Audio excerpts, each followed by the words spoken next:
Welcome to the Butterfly Effect. Today is stage 5 of Tirreno Adriatico, 155 kilometers, just under 100 miles in total distance for the length of today's stage. Now this is going to be another exciting battle between Remco Evenepoel and Tadej Pogacar because they're close on general classification and they're both legendary riders. So just like yesterday, we expect a big battle at the finish of today's stage. Now 155 kilometers, it's not considered a really long stage for the European peloton. You guys sitting at home on the couch, you're thinking, Chris, it's 100 kilometers. Man, 100 miles, 155 kilometers. This is a long, hard stage. But these guys can do this distance. This is right in the wheelhouse of almost every professional rider in the European peloton can do 100 miles full gas, pretty much the whole stage. That's why this could be a dangerous stage. A little more dangerous is when you start talking about an 80-mile stage, so 130 kilometers. But at 155, you have to take this serious. So the directors, let's go back to the hotel room the night before this race begins, and we'll look at the director and try to put myself in his position for UAE Team Emirates. You're the director for Tadej Pogacar, and you know he's on flying form, and so there's not a whole lot to panic about when you look at the finish of this stage with ramps in the last 3 kilometers of 20%. So that is what Tadej Pogacar does, and he does it really well.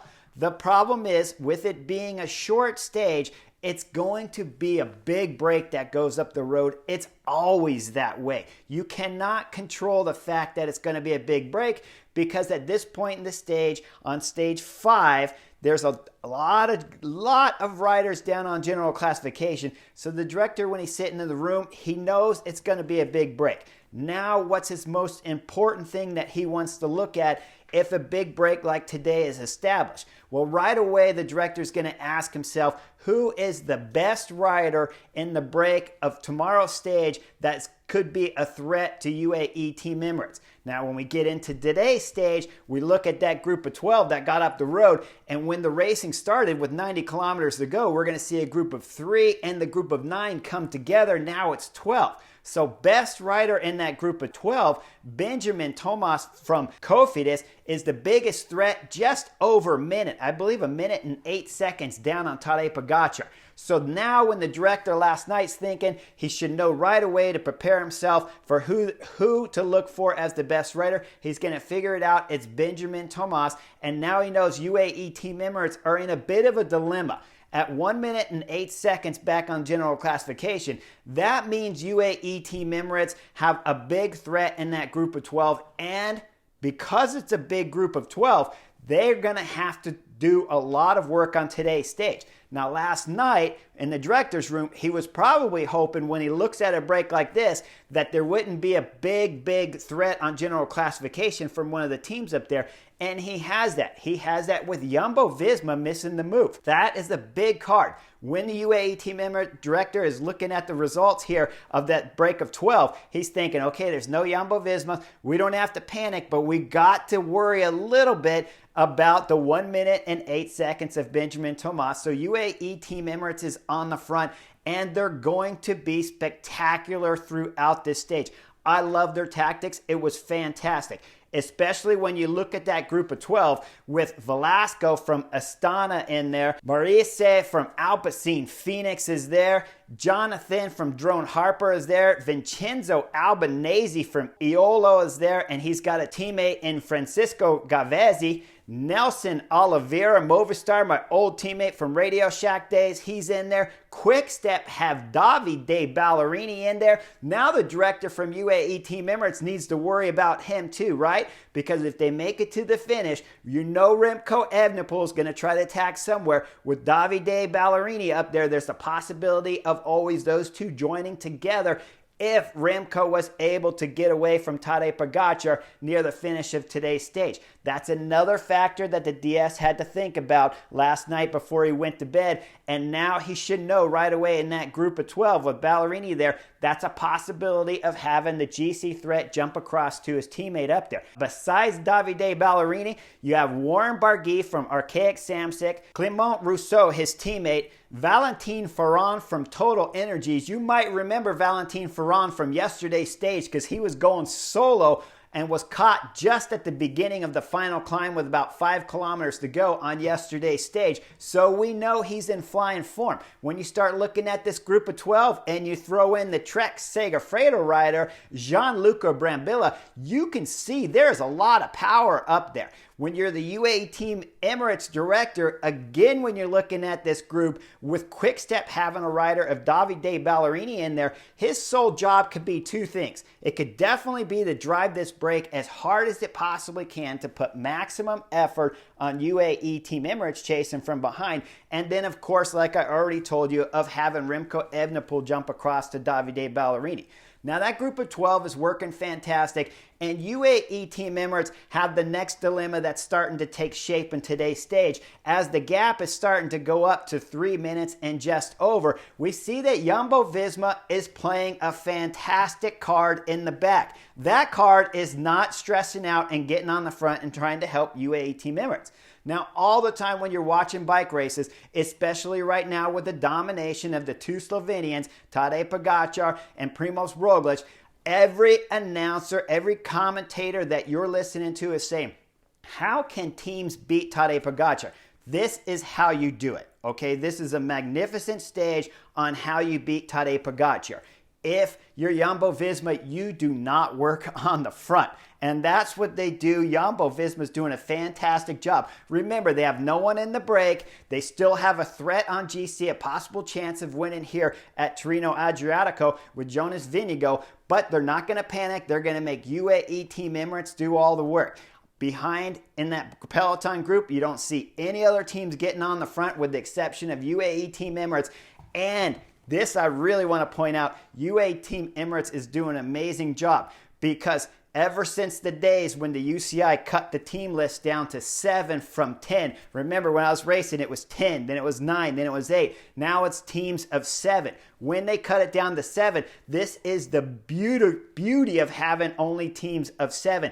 The directors have to get this plan fabulous. So, again, we go back to the hotel room last night with the director from UAE Team Emirates. Has he done everything he can to plan for a stage like today with no Jumbo-Visma helping? For sure, he would have thought they might jump in or another team would jump in on today to help out chase a group of 12, possibly want a chance at winning the stage or help for the general classification. Instead, he's getting no help. So he had to plan for this. When you look at the 7-rider team, he did a magnificent job, the director of UAE Team Emirates. He rides Pascal Ackermann. He rides Maximiliano Ricchesi, the lead-out sprinter especial here in Europe. And then he rides Michael Berg. And those 3 guys have to ride all the way to 27 kilometers to go. One thing special I want to point out that, again, that DS did. There was a climb with about 50 kilometers to go. It was super steep, just over 2 kilometers, and about 7.5%. They did not panic here. They did not accelerate the pace. UAE Team Emirates made sure they went over this climb with all 7 riders intact, and that's crucial, and here's the reason why. When you go over at 50 kilometers to go, you don't want to blow the team up there because from the top of that climb all the way to 27 kilometers to go, when the real meat of this stage race starts to begin on stage 5, you got to have those 3 guys, Pascal Ackermann, Michael Berg, and of course Max. All 3 of those guys have to get the next 4 to the start of that 27 kilometers so that when that road starts to leave the coast and go up steep, you could use Rafael Majka to fabulous fresh legs at the start of that climb, and then he can start to bring the gap down closer to the break of 12 up front. Now, when the break of 12's going throughout today's stage, they're all working together in fabulous style, and it'll be until 20 kilometers to go that we start seeing the first attacks from Warren Barguil and Benjamin Thomas. Now here you knew Benjamin Thomas would have some good legs. He's been on good form. We've seen him throughout this Tirreno Adriatico, and of course he won the stage race in the south of France, Bessèges, and he's only 1 minute and 8 seconds down on general classification. He'll still 3-second time bonuses on today's stage, so you know he's motivated of trying to get the blue race leader's jersey here in Tirreno. Now those guys will get caught by a group of 5, and then another group of 3 get on with Davide Ballerini from Quick-Step. This was an amazing effort from Ballerini to get back up to these lead guys and make this group of 10 again, going down before they start the final circuit here on the last stage 5. Now with that group being 10 guys and Davide Ballerini in there, behind, we'll go back and focus on the field, because as the peloton is coming up and crossing the finish line for the first time on today's stage, Rafael Majka is doing a brilliant job. He has his teammate Marc Soler on his wheel, followed by Tadej Pogačar, and there's the Quick-Step rider Remco Evenepoel locked on to Tadej Pogačar's wheel. Rafael Majka will do an amazing job. He will pull the peloton all the way from 27 kilometers all the way to 10 kilometers to go when the climb starts proper again up to the finish. It's Marc Soler that'll get on the front and start setting a blistering pace when we see Julian Alaphilippe and Davide Formula, one from each team, Quick-Step and UAE team members, both falling off the back. The problem for Remco Evenepoel is, like I told you earlier in the Butterfly Effect editions, that Julian Alaphilippe is his only man that can climb with Remco Evenepoel, and he might still need him on today's stage with 10 kilometers to go. Up front with 5 kilometers to go is when we see Warren Barguil and Valentin Ferrand throw in a massive attack to break themselves off from the breakaway riders and start setting out on who's going to get a shot at winning today's stage 5. Behind in the peloton with 8 kilometers to go, Remco Evenepoel throws in that massive attack that we all knew was coming. We just didn't know when and where. Here it is, 8 kilometers from the finish. He throws in a massive attack. Tadej Pogačar's locked on right away. Jonas Vingegaard, he does a great job of bridging up and closing the gap with 3 of the top general classification riders here, going over the climb, starting to descend before the final big climb start with about 6 kilometers to go. Now let's go back up front, because Warren Barguil now with 3 kilometers to go as the climb goes up to 20% pitches. He throws in attack. This drops off Valentin Ferrand, the Total Energy rider. Behind you have a few chasers. Velasco's there. Marise from Alpecin Phoenix is big guy, but he's struggling, trying to win today's stage. He's still in the picture, and he's trying to bring back Warren Barguil as the road will start to flatten at the top with still 2.5 kilometers to go. Now let's go back to the peloton, because it was even getting more exciting back there, because it's Remco Evenepoel driving down the descent. The problem is he's staying close to the right side of the hill there. He doesn't see the turn coming up. The camera motorcycle makes the turn. Remco Evenepoel, Jonas Vingegaard, and of course, Tadej Pogačar, race leader here. They all missed the turn. They had a gap on all the GC favorites back there, but it's gone now. Remco Evenepoel is flying past the turn, and Tadej Pogačar sees it along with Jonas Vingegaard. They get on the brakes hard, but they're easily 100 meters past the turn on a descent, so they had maximum speed. Now we see Tadej Pogačar turn around with Jonas Vingegaard, and they're sprinting to get back up when the favorites come through the right turn. That puts Remco off the back chasing, because he took a little bit longer to get his bike stopped and turn around. Jonas Vingegaard, Tadej Pogačar, they made it back to the right turn. That's now a left for them, as all of the other GC favorites in what's considered left of the peloton, they make the turn. So Tadej Pogačar is back with the front group, but Remco Evenepoel is off the back. Now here's the amazing thing from Davide Ballerini. As the GC favorites start to pass him, he got dropped from the front group with the attack of Warren Barguil, but guess what? He stayed on the pedals. He's a true professional. Davide Ballerini. Did you ever earn your paycheck on today's stage, being in the front brake all day, suffering with the first attack from Warren Barguil, and now still pushing on the pedals? And guess what? It's Remco Evenepoel off the back. Davide Ballerini sees him, goes back for him, and does a massive effort to get Remco Evenepoel back up to the front group of favorites. We'll see Remco Evenepoel finally latch back onto the GC leaders with 3 kilometers to go. He had to chase. Remember, he did the attack at 8 kilometers to go. He missed the turn around 6 kilometers to go, and then he chased for 3 kilometers and doesn't get back onto the front group until about a right turn with just over 3 kilometers to go. That's a huge effort.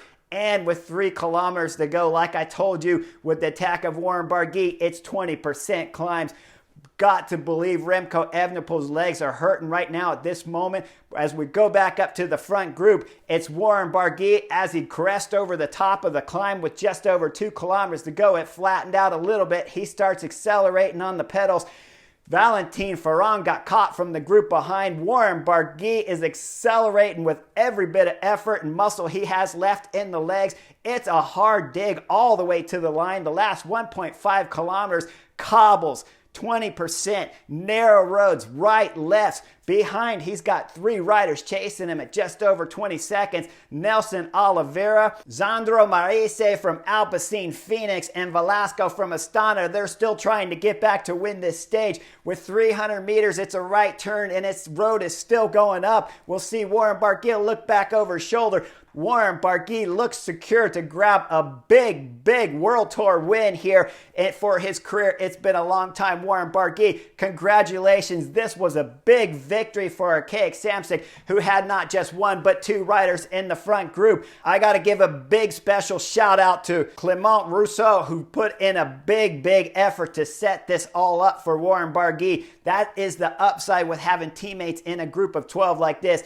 You can have help at crucial moments, and Russo did a fabulous job of setting the pace so difficult that when Warren Barguil could attack, it launched him off and gave him a fantastic victory here on today's stage 5. Now behind with the GC favorites, I'd love to tell you what's happening, but the cameras never went back to them. The last attack we saw was Richie Porte throwing in a big dig there, followed by Marc Soler trying to follow the attack of Richie Porte. Again, of all the beautiful tactics from UAE Team Emirates today, and they were fantastic throughout the day. The tempo that they did everywhere was marvelous. At one point in time, Dan Lloyd from GCN, he was complaining that he thought UAE Team Emirates didn't do a very good job of keeping the time gap close. But I'm telling you, Dan Lloyd, right now here on the Butterfly Effect, there is nothing better a group of 7 can do throughout this stage that UAE Team Emirates did to deliver Tadej Pogačar here to control the GC lead than what you saw on today's stage. It was fabulous. The time gap was perfect. You bring it all the way down to about 2 minutes when we get into the circuit, and then you know the legendary rider Tadej Pogačar can control that and bring